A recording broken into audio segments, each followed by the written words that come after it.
ओम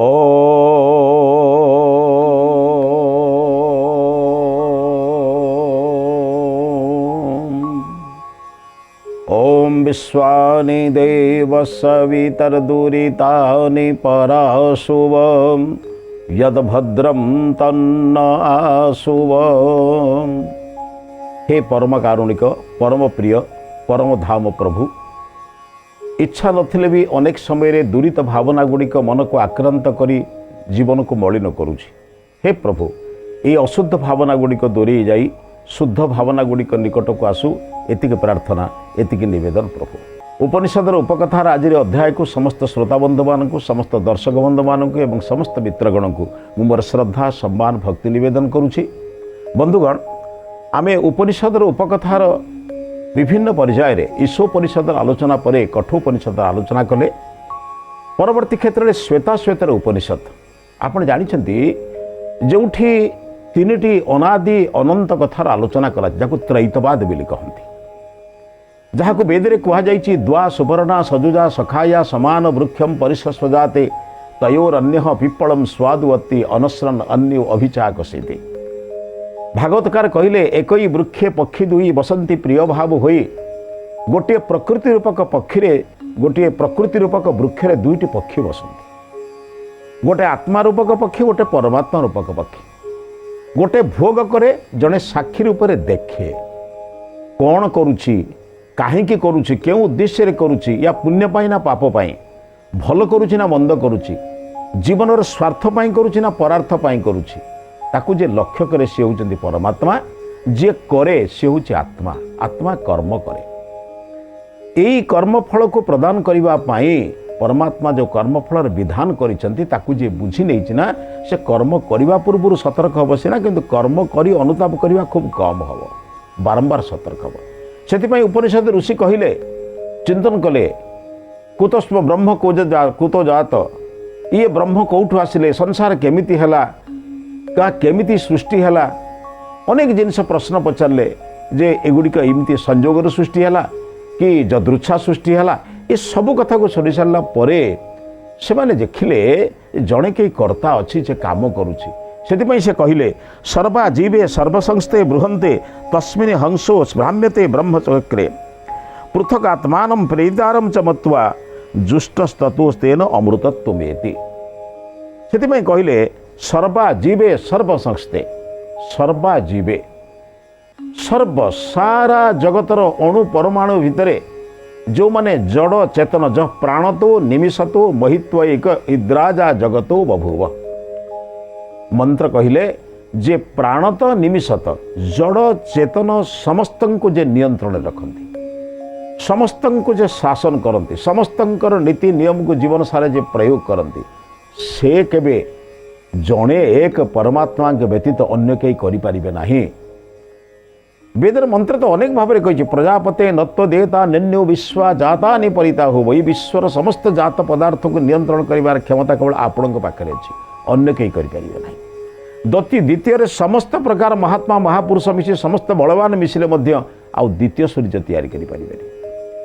सर्वा ये विश्व ब्रह्मांड जिते आप देखुं जड़ चेतन दृश्य अदृश्य अंतरिक्ष जगत देव जगत जिते लोक अच्छा सर्वे आजीवे समस्ते जो बास करती समस्ते जहाँ को आश्रय करती से कहले जस्य छायामृतम जस्य मृत्यु, जहाँकर आश्रय होउची अमृत, जहाँकर अनाश्रय होउची मृत्यु। परमात्मा आश्रय जे करिछि से मृत्यु को भय करे ना, से मृत्यु को जय करी जाए, मृत्युंजयी हो जाए। से कहले सर्वा जीवे सर्व संस्थे बृहंते, से ही बृहत परमात्मा पाखे सर्वा जीवे सारा संसार समस्त प्राणी अप्राणी जगत समस्ते ही आश्रय नियंती, तांकर नियम को समस्ते मानती, मानिबा को बाध्य उपाय नहीं। सूर्य तांको नियम को मानिछि बोली अनवरत सृष्टिर 196 कोटी 8,53,122 वर्ष धरी ये 200 पाखापाखि कोटी वर्ष धरी आलोक विकिरण कर आसुछि। ठीक सेमिति चंद्र को थरे कह जाइछि तबे पृथ्वीर चतुर्पार्श्व बुलिब, सूर्यंक ठारू किरण नहीं शीतल किरण देव, प्राणी मानकर हृदय को तमे पवित्र करब, शीतल करब, ଚନ୍ଦ୍ର ସେଇ କାର୍ଯ୍ୟ କରୁଛି। ପୃଥିବୀ ରସ ପ୍ରଦାନ କରୁଛି, ବାୟୁ ପ୍ରାଣ ପ୍ରଦାନ କରୁଛି, ଫୁଲର ସୁଗନ୍ଧ ଚତୁଃପାର୍ଶ୍ୱରେ ବିକିରଣ ହେଇ ମଳମୂତ୍ର ଛେପଖଙ୍କାର ଦ୍ୱାରା ପରିବେଶ ବିନାଶ ହେଉଥିଲା ବେଳେ ତାକୁ ସୁଗନ୍ଧଯୁକ୍ତ କରୁଛି। ସମସ୍ତ କାମ କରୁଛନ୍ତି। କାହିଁକି? ଈଶ୍ୱର ଥରେ ନିର୍ଦ୍ଦେଶ ଦେଇଛନ୍ତି, ତମେ ତମ କାମ କରିବ, ସେ କାମ କରୁଛନ୍ତି। ଏକମାତ୍ର ପ୍ରାଣୀମାନଙ୍କ ଭିତରେ ମନୁଷ୍ୟ ଯେ ସବୁ ଜାଣିକି ବି ଭୁଲ କରେ। ସୂର୍ଯ୍ୟ କେବେ ବହୁତ ଲୋକ ଶୋଇଛନ୍ତି ବୋଲି ସୂର୍ଯ୍ୟ ଉଦୟ ହେଇନାହିଁ ଏ କଥା କହିପାରିବେନି ଆପଣ। ଯେ ଆପଣଙ୍କର ବର୍ଷା କୃଷକ କୃଷି କରୁନାହିଁ ବୋଲି ଯେ ବର୍ଷା ହେଉନି ଏକଥା ଆପଣ କେହି କହିପାରିବେନି। କିନ୍ତୁ ମନୁଷ୍ୟ ଆଜି ନିୟମକୁ ଭଙ୍ଗ କରିଛି। ଯେତେ ନିୟମ ପରମାତ୍ମାଙ୍କ ନିୟମ ଥିଲା, ବ୍ରାହ୍ମ ମୁହୂର୍ତ୍ତରେ ଉଠିବ, ପ୍ରତ୍ୟେକ ଜିନିଷରେ କାମ କରିବ, ଯଥା ସମୟରେ ଯଥା କାମ କରିବ, ବାଲ୍ୟକାଳରେ ବିଦ୍ୟାଧ୍ୟୟନ କରିବ, ଯୌବନ ପର୍ଯ୍ୟନ୍ତ, ଯୌବନ କାଳରେ ଗୃହସ୍ଥ ଜୀବନ ଯାପନ କରିବ, ପତ୍ନୀ ପତି ପୁତ୍ର କନ୍ୟା ଭାଇ ବନ୍ଧୁ କୁଟୁମ୍ବ ଏମାନଙ୍କ କଥା ବୁଝିବ। ତମର ଯେତେବେଳେ ପୁଣି ବାନପ୍ରସ୍ଥ ଅବସ୍ଥା ହେଇଯିବ ସେତେବେଳେ ସଂସାରର କଥା ବୁଝିବ ଏବଂ ଶେଷରେ ସନ୍ନ୍ୟାସ ଜୀବନ ଯାପନ କରି ଜଗତର କଲ୍ୟାଣ କରି କରି ଜୀବନକୁ ବିତାଇ ଦେବ। ମନୁଷ୍ୟ ଆଜି ନିୟମକୁ ମାନୁନି। ସେଥିପାଇଁ କହିଲେ ସର୍ବା ଜୀବେ ସର୍ବସଂସ୍ତେ। ମନୁଷ୍ୟ ଭିତରେ ଅନେକ ଚିନ୍ତନ ଆସୁଛି, ମୁଁ ସନ୍ନ୍ୟାସ ହେଇଯିବି, ମୁଁ ଭୋଗ ବିଳାସ କରିବି। ଦୁଇଟି ଚିନ୍ତନ ଆସୁଛି, ଗୋଟେ ଶ୍ରେୟ ମାର୍ଗ, ପ୍ରେୟ ମାର୍ଗ। ସବୁକିଛି ଭୋଗ କରିବି ସଂସାର ଭିତରେ, ଯେତେ ଭୋଗ କରିବାର ପଦାର୍ଥ ଅଛି। ବେଳେବେଳେ ମନ କହୁଛି ଭଲ ଘରେ ରହିବି, ଗାଡ଼ି ମଟର ଚଢ଼ିବି, ପଲଙ୍କର ସୁନ୍ଦର ପଲଙ୍କରେ ଶଯ୍ୟାରେ ଶୋଇବି, ତୁଳି ତଳପ ଶଯ୍ୟା ରହିଥିବ, ସୁନ୍ଦର ଭୋଜନ ରହିଥିବ। ଫେର ମନ କହୁଛି ସଂସାରରୁ ଯେତେବେଳେ ଦିନେ ବିଦାୟ ନେଇକି ଯିବି କାହିଁକି ଏ ଚକ୍ରରେ ପଡ଼ିବି। ମନ ଭିତରେ ଯେଉଁ ଦ୍ୱନ୍ଦ୍ୱ ହେଉଛି, ଭୋଗ କରିବି ନା ତ୍ୟାଗ କରିବି। এইଭଳି ଜଣେ ମହାତ୍ମା ଥିଲେ ଅଶ୍ୱଘୋଷ, ଆପଣ ଜାଣିଥିବେ। ଅଶ୍ୱଘୋଷ ଋଷି ଥିଲେନି, ଋଷିର ପୁତ୍ର ଥିଲେ। ଚିନ୍ତନ କଲେ, କହିଲେ ସାରା ସଂସାରର ଭୋଗ ମୁଁ କରିବି। ବାପା ମାଆଙ୍କର ପ୍ରବଳ ବି ସମ୍ପତ୍ତି ଅଛି, ସମ୍ପତ୍ତିର ଅଭାବ ନାହିଁ, ରାଜକୀୟ ପ୍ରତିଭା ବି ଅଛି, ପ୍ରତିଷ୍ଠା ବି ଅଛି, ରାଜ ପରିବାରରେ ଜନ୍ମ, ପ୍ରତିଷ୍ଠା ବି ଅଛି। ଭୋଗ ବିଳାସର ପ୍ରାଚୁର୍ଯ୍ୟ ଭିତରେ ପ୍ରାତଃ କାଳରେ ଉଠିଲେ ବନ୍ଦୀମାନେ ଜୟ ଜୟକାର କରୁଛନ୍ତି, ନିଦ ଭାଙ୍ଗୁଛି। ରାଜାଙ୍କର ଜୟ ହଉ, ଅଶ୍ୱଘୋଷଙ୍କର ଜୟ ହଉ, ଏଇ ଜୟ ଜୟକାର ଶବ୍ଦ ଭିତରେ ତାଙ୍କର ବର୍ତ୍ତମାନ ପ୍ରଥମ ନିଦ୍ରା ଭଙ୍ଗ ହେଉଛି। ନିଦ୍ରା ଭଙ୍ଗ ହେଲା ବେଳେ ପୁଣି ଯେତେବେଳେ ନିଦ୍ରା ଭଙ୍ଗ ହେଉଛି ତାପରେ ସାଙ୍ଗେ ସାଙ୍ଗେ ସେବକମାନେ ଅଛନ୍ତି, ସେମାନେ ଆଣି ଖାଦ୍ୟ ପଦାର୍ଥ ସବୁ ଯୋଗାଇ ଦେଉଛନ୍ତି। ଅଶ୍ୱଘୋଷ ଯେତେ ପ୍ରକାର ଭୋଗ ବିଳାସ ଅଛି, କାମିନୀ କାଞ୍ଚନ ଯାହା କିଛି ଅଛି, ଶବ୍ଦ ସ୍ପର୍ଶ ରୂପ ରସ ଗନ୍ଧ, ଭୋଗରେ କେଉଁଠି କମ୍ ହେଲାନି। ଆଉ ଯେହେତୁ ରାଜକୀୟ ପରିବାରରେ ଜନ୍ମଗ୍ରହଣ କରିଛନ୍ତି, ଯେତେବେଳେ ଯେଉଁ ଆଦେଶ ଦେଲେ ତତ୍କ୍ଷଣାତ ମିଳିଯାଉଥିଲା।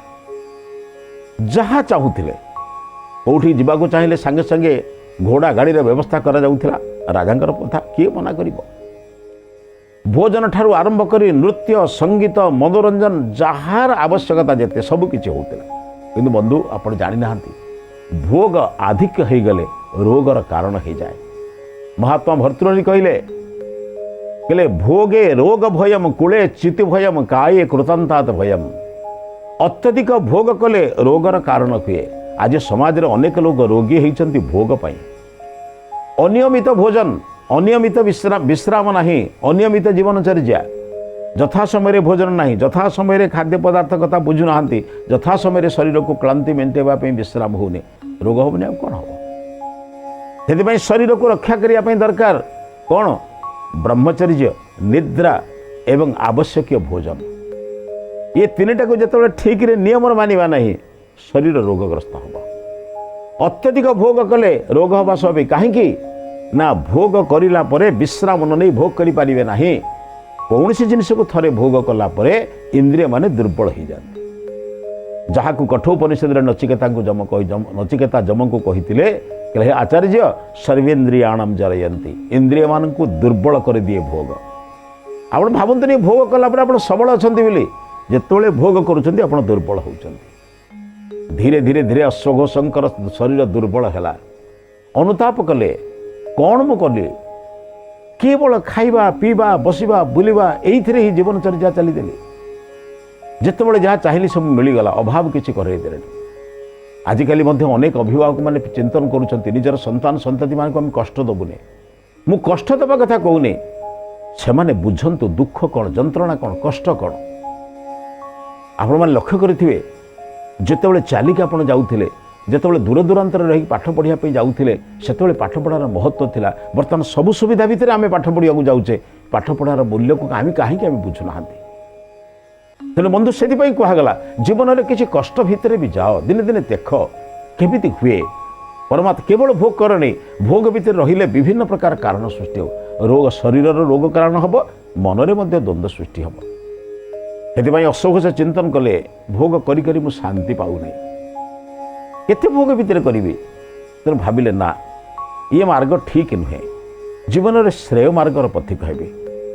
ଇଏ ପ୍ରିୟ ମାର୍ଗରେ ପଥିକ ହେବା ଦ୍ୱାରା ଶରୀର ଠିକ୍ ମାନୁନି, ଭୋଗ କରିବା ପାଇଁ ବାରମ୍ବାର ଇଚ୍ଛା ହେଉଛି। ଗୋଟିଏ ଭୋଗ ସମାପ୍ତି ପରେ ଦ୍ୱିତୀୟ ଭୋଗ ପୁଣି ଇଚ୍ଛା ହେଉଛି। ସେଥିପାଇଁ ତ ଶାସ୍ତ୍ରରେ କୁହାଗଲା ଗୋଟିଏ ଭୋଗକୁ ସରିଲା ପରେ ଦ୍ୱିତୀୟ ଭୋଗର ସୃଷ୍ଟି କେମିତି ହେଉଛି କହିଲେ ଏକସ୍ୟ ଦୁଃଖ ଏକ। ଯେତେବେଳେ ଆମେ ଚେଷ୍ଟା କରୁଛୁ ଯେ ନଜାତୁ କାମ କାମିନାଂ ଉପଭୋଗେନ ସାମ୍ୟତି, କାମୀମାନଙ୍କର କାମନା କେବେ ଉପଭୋଗ ଦ୍ୱାରା ଶାନ୍ତ ହୁଏନି। ହବିଷା କୃଷ୍ଣ ବରତୈବ ଭିଓ ଏ ବା ଭିବର୍ଧତେ, ଅଗ୍ନିରେ କାଷ୍ଠ ପକେଇଲେ ଅଗ୍ନି ଯେମିତି ଆହୁରି ପ୍ରଜ୍ୱାଳିତ ହୁଏ, ସେମିତି ଭୋଗ କରିସାରିଲା ପରେ ଭୋଗ କରିବାକୁ ଇଚ୍ଛା ଆହୁରି ପ୍ରଜ୍ୱଳିତ ହୁଏ। ଥରେ କୌଣସି ଜିନିଷ ଭୋଗ କରିସାରିଲା ପରେ ବାରମ୍ବାର ପାଇବା ପାଇଁ ମଣିଷର ଇଚ୍ଛା ହୁଏ। ସେଥିପାଇଁ ସେ ଲଜ୍ଜା, ସଂକୋଚ, ବାପା ମାଆଙ୍କ କଥା କାହାରି କଥା ମାନେ ନା। କାହିଁକି ନା ଭୋଗ ଭିତରେ ଏତେ ସେ ଅଭ୍ୟସ୍ତ ହେଇଯାଇଛି, ଭୋଗ ବିନା ବଞ୍ଚିପାରେ ନାହିଁ। ତେଣୁ ଅସଘୋଷ ଚିନ୍ତନ କଲେ ଜୀବନଟା କ'ଣ ଏଇଭଳି ଭୋଗ କରିକି ମୁଁ ନଷ୍ଟ କରିଦେବି? ନା, ମୋତେ ଶ୍ରେୟ ମାର୍ଗର ପଥିକ ହେବାକୁ ପଡ଼ିବ। ଯେତେବେଳେ ବାରମ୍ବାର ଦେଖିଲେ ଭୋଗ ସହିତ ଅଭ୍ୟାସ ଥିବା ପରେ ବି ଭୋଗକୁ ଛାଡ଼ିଦେଲା ପରେ ବର୍ତ୍ତମାନ କଷ୍ଟ ହେଉଛି। କାହିଁକି କଷ୍ଟ ହେଉଛି ଜାଣିଛନ୍ତି ଆଜ୍ଞା? ଜୀବନ ସାରା ଖାଇ ଆସିବା ଲୋକ ହଠାତ୍ ଉପବାସ ରହିଲେ କଷ୍ଟ ହେବନି? ଜୀବନ ସାରା ତୁଳିତଳ୍ପ ଶଯ୍ୟାରେ ଶୋଇଥିବା ଲୋକଟାକୁ ହଠାତ୍ ତୁମେ ପ୍ରସ୍ତର ବିଛଣା ଦେବ, କେଡ଼େ କଷ୍ଟ ପାଇବ ସେ? ଜୀବନ ସାରା ଇଚ୍ଛା ଅନୁସାରେ ସବୁ ଜିନିଷ ମିଳିଯାଉଥିବା ଲୋକକୁ ବର୍ତ୍ତମାନ ଇଚ୍ଛା ଅନୁସାରେ ଜୀବନ ଭୋଗ ମିଳୁଥିଲେ ବି ସୁଦ୍ଧା ଭୋଗ କରିବି ନାହିଁ, ହଠାତ୍ ତ୍ୟାଗ ଭାରି କଷ୍ଟ ଦେଲା। ଜୀବନ ସାରା ବହୁତ କଷ୍ଟ ପାଇଲେ, ବିଭିନ୍ନ ପ୍ରକାର ଭାବିଲେ ଭୋଗ କରିବି ନାହିଁ। ଏଇ ଯେଉଁ ପ୍ରତିଜ୍ଞା, ମଣିଷ ଅନେକ ପ୍ରତିଜ୍ଞା କରେ ଆଜ୍ଞା, କାମରେ ଲାଗେ ନାହିଁ। କିନ୍ତୁ ଅସଘୋଷ ପ୍ରତିଜ୍ଞା କଲେ ଯେଉଁ ଭୋଗ କରି ମୋର ଜୀବନକୁ ମୁଁ ପତନ କରିଛି, ସେ ଭୋଗକୁ ପରିତ୍ୟାଗ କରି ଜୀବନର ଉତ୍ଥାନ କରିବି। ଯେତେ କଷ୍ଟ ଆସୁ, କ୍ଷୁଧା ଲାଗିବ କିନ୍ତୁ ସ୍ୱାଦିଷ୍ଟ ଭୋଜନ କରିବି ନାହିଁ, ସେଇ ଫଳମୂଳ ଖାଇ ବଞ୍ଚିବି। ନିଦ୍ରା ଆସିବ, ତୁଳିତଳ୍ପ ଶଯ୍ୟାରେ ଶୋଇବି ନାହିଁ, ସେଇ ପ୍ରସ୍ତର ଉପରେ ଶୋଇବି। ଜୀବନରେ ଏମିତି ସେତେବେଳେ ସୁନ୍ଦର ସୁନ୍ଦର ପାନୀୟ ମିଳୁଥିଲା। ନାଇଁ, ଶୋଷ ଲାଗିବ, ଝରଣାର ପାଣି ପିଇବି। ଭୋକ ଲାଗିଲେ ଫଳମୂଳ ଖାଇବି, ଝରଣାର ପାଣି ପିଇବି। ବନ୍ୟ ଯେମିତି ପ୍ରସ୍ତରରେ ଶୋଇବି, ମୁନି ଋଷିଙ୍କ ପରି ଜୀବନଯାପନ କରିବି। ଏ ଜୀବନଚର୍ଯ୍ୟା କଷ୍ଟ ହେଲା। ଭୋଗରୁ ଚାଲି ଆସିଥିବା ଲୋକ ଦୃଷ୍ଟିରୁ ରୋଗ, ଶରୀର ଦୁର୍ବଳ ହେଲା। ଏଣେ ଭୋଗକୁ ଛାଡ଼ି ତ୍ୟାଗର ଭାବନା ଆସିଲା ବେଳେ ଶରୀର ମଧ୍ୟ ଗ୍ରହଣ କଲାଣି, ସେ ବି କଷ୍ଟ ହେଲା। ଉଭୟ ଶରୀର କଷ୍ଟ, ମନର କଷ୍ଟ ଭିତରେ ବସୁଥିଲା ବେଳେ ଭାବିଲେ ବରଂ ଜୀବନ ହାରିଦେବି, ଆଉ ସେ ଭୋଗ ବିଳାସ ଭିତରେ ପ୍ରବେଶ କରିବି ନାହିଁ। ଅନେକ ପ୍ରଲୋଭନ, ଅନେକ ଆକର୍ଷଣ ପରେ ବି ମଧ୍ୟ ଅସଘୋଷ ଆଉ ତା ଭିତରକୁ ପ୍ରବେଶ କଲେ ନାହିଁ। ଯେତେ ଚେଷ୍ଟା କଲେ ବି ବହୁତ ଲୋକ ଚେଷ୍ଟା କରିଛନ୍ତି, ତାଙ୍କର ପିତା, ତାଙ୍କର ମାତା, ତାଙ୍କର ବନ୍ଧୁବାନ୍ଧବ ସମସ୍ତେ ଚେଷ୍ଟା କରିଛନ୍ତି ପ୍ରଲୋଭନ ଦେଖେଇବେ। ସୁନ୍ଦରୀ ନାରୀ, ସୁନ୍ଦର ଭୋଜନ, ସୁନ୍ଦର ପ୍ରକାର ବିଭିନ୍ନ ପ୍ରକାର ଆକର୍ଷଣ ଦେଇଛନ୍ତି, କିନ୍ତୁ ସେଥିରେ ସେ ଆକର୍ଷିତ ହେଇନାହାନ୍ତି। ଭାବିଲେ ମୃତ୍ୟୁବରଣ କରିବି ବରଂ କେବେ କୌଣସି ଭୋଗ ବିଳାସର ପ୍ରାଚୁର୍ଯ୍ୟ ଭିତରେ ରହି ଆଉ ଜୀବନକୁ ନଷ୍ଟ କରିବି ନାହିଁ।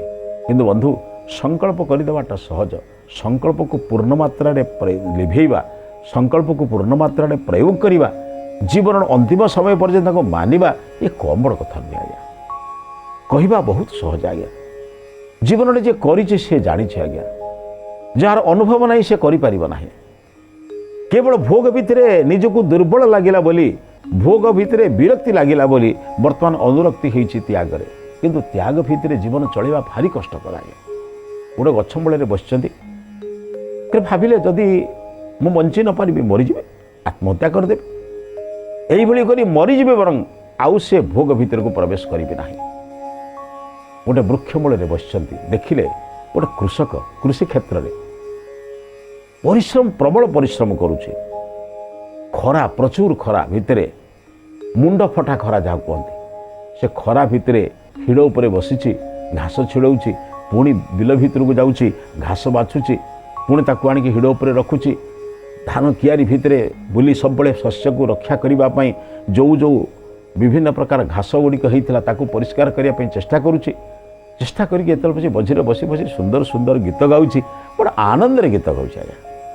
ଆନନ୍ଦରେ ଗୀତ ଗାଇ ଯେତେବେଳେ ମୁହୂର୍ତ୍ତ ହେଉଛି, ଭାବିଲେ ଏତେ ପରିଶ୍ରମ କରୁଛି, ଏତେ ପରିଶ୍ରମ ଭିତରେ ପୁଣି ଗୀତ ଗାଇକି ଆନନ୍ଦ ପାଉଛି, ଆନନ୍ଦର ରହସ୍ୟ କ'ଣ?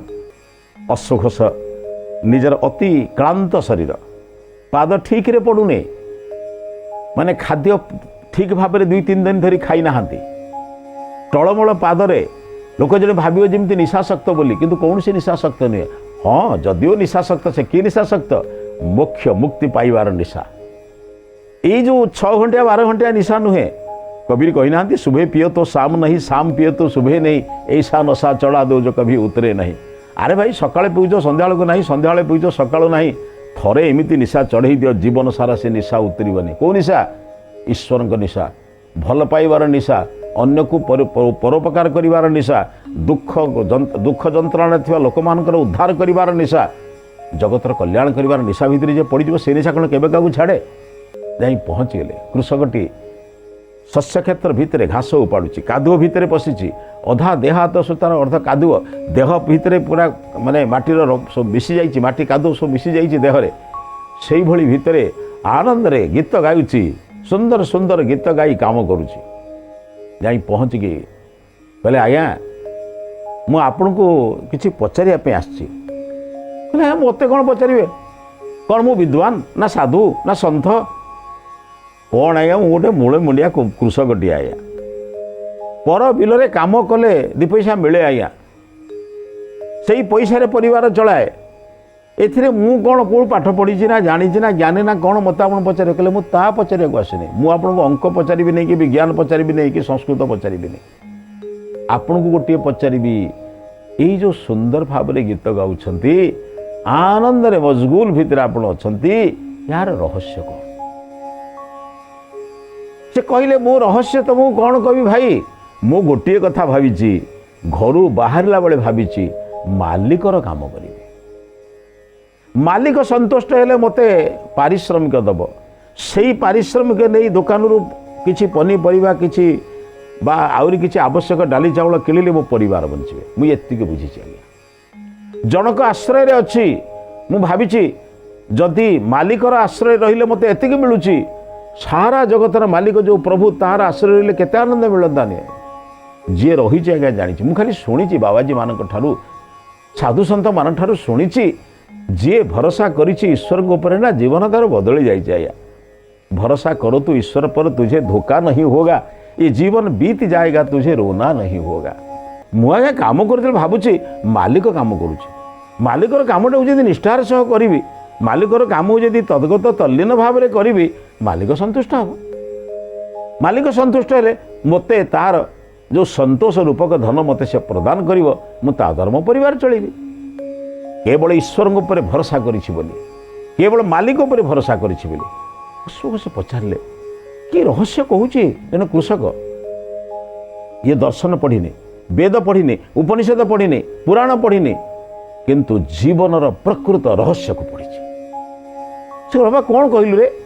कहले मालिक उपर प्रखंड विश्वास करिछि, मालिक मते देबे कहीं ना मु काम करुछि, मालिकर काम करुछि। जने श्रमिकटे भाबुछि मालिकर काम को जेतले मु निष्ठार सह करुछि, प्रयत्नर सह करुछि, श्रृंखलार सह करुछि, मालिक मते कहीं दबनी। ये आनंदर कथा आज्ञा बुझुछन ना। टिकिए अश्वघोष विचार कले, ओह प्रभु कि रहस्य तो कहलु रे कृषक। जदि ईश्वर मोर मालिक, सारा जगतर मालिक, से ईश्वर रूपी मालिकर नियम को मु मानिबी, आज्ञाबह भाव में तांकर प्रत्येक काम को करी, कौन सी काम करुथिला बेले भाबिबी नहीं जे मो काम करुछि बोली, प्रभुंकर काम करुछि। ये प्रभुंकर ये सृष्टि भितर किसी कृषि काम करी जदि शस्य उत्पादन करुछि, केते लोकंकर उपकार होउछि। जदि मार्ग रे कोठी माटी टिके पकाउछि, केते लोक यानी पे चलिबे। प्रत्येक काम को ईश्वर काम बोली भाव। कृषकर रहस्य को शुणी भाविले, कहले जीवन में भावुली मु मोक्ष पाइबी, मु आनंद रही भावुली। जो भोग विलास करूली से भावुली कौन, एक खाईदेले मते सुख लगे, एठी शोइले मते सुख लगे, ताको चाहिए मते सुख लगे, यही सुगंध टिकक देहरे पकेले मते सुख लगे। से भावुली मते सुख लगे, जहाँ मोर परमात्मा पाई सुख, जो सुख को थरे पाइला परे पुणी पाइबार इच्छा सृष्टि होउची, से को चिरंतन सुख। जो प्रभु समस्त को आश्रय देइछंती, से प्रभु कौन समस्त खाद्यर व्यवस्था करना, केवल मनुष्य को कर्म करने शक्ति देइछंती, इंद्रिय देइछंती, कर्मेंद्रिय देइछंती। सारा जगत तते देइछि, मु वर्षा दउछि, मु सूर्य किरण दउछि, मु भूमि देइछि। तोर काम है केवल कर्षण करू, मंजी बुणु, शस्य उत्पादन करू, निजे बंचू, अन्य को बंचेबू। एक केवल मनुष्य को कहुई, पशु को एक कहुई। पशु के कर्म करे ना, पशु भोग जोनि, मनुष्य हूँ कर्म जोनि और भोग जोनि। से मत कर्म करने को पड़ो, मु कर्म नक जो भोग करूँ से दुखित थे। एवं कर्म नक बर्तमान कौन कर्म करी ना, मो पाखे जी बुद्धि अच्छी, जी विचार अच्छी, जी चिंतन अच्छी, बर्तमान प्रति ग्राम ग्राम बुली लोक उपदेश देवी, ईश्वर काम करी। ईश्वर कहते बापा मुझे सूर्य को सृष्टि कर तुमको ज्ञान प्रदान करी। कौन ना सूर्य सबुआड़े आलोक दियंती किंतु खराब जिनिस ग्रहण करती नहीं। अग्नि ऊर्ध को उठी जमी शिक्षा दियंती, जीवन में केबे तलमुहा तलक तलमुहा कार्य करनी, अर्थात जो तुम मुह तलक हम से भाई कार्य करनी। उपर मुहा भल काम करने चेष्टा कर। वायु ठारू देइछन्ति समस्त जीवन शक्ति दब, जल समस्त को समान भाव में दिए। प्रभुंकर यही कला को जे शिखी ना, ताहा जीवन में कौटी त्रुटि विच्युति हम भाई। आसिले घोष चिंतन कले, मु प्रत्येक दिन गोटे गाँ को जीवी, ईश्वर काम समस्त ईश्वर प्रकृत रहस्य को समस्त को बुझेबी, जीवन कला समस्त को बुझेबी। जे जहाँ दब से संतुष्ट हेबी, ताहा ही भोजन कर जीवन बितेबी। कहले कृषक तू मोर गुरु हो गलु रे। जीवन में केवल ईश्वर पर काम करूँ, ईश्वर काम कर जो आनंद पाइबे ना, से आपन के क्लांति आसबनी। आप निजपाई काम न कर ईश्वर पाई काम देखिए, सारा संसार को आप सुख प्रदान करने सहित स्वयं सुखी हे। ये विचार सहित आज अध्याय को समाप्त करुच्ची। ये अध्याय को समाप्त करने पूर्व आज हितवाणी संपर्क में चिंतन करवा। प्रत्येक काम करुला बेले मु ईश्वर करुच्ची, ईश्वर नियम मानि करुच्ची। हे प्रभु आपण ये कर्म भितर अच्छी, आपण को देखी मु कर्म करुच्ची, से क्लांति कौट आसब। भगवान पाई जे काम करे से क्लांत हुए ना, जे निज पाई काम करे से श्रांत भी हुए, क्लांत भी हुए। आसंतु क्लांति विहीन कर्म करवा एवं ईश्वर का आशीर्वाद पाइबा। ए विचार सहित आज अध्याय समाप्त करुच्ची। समस्त को नमस्ते।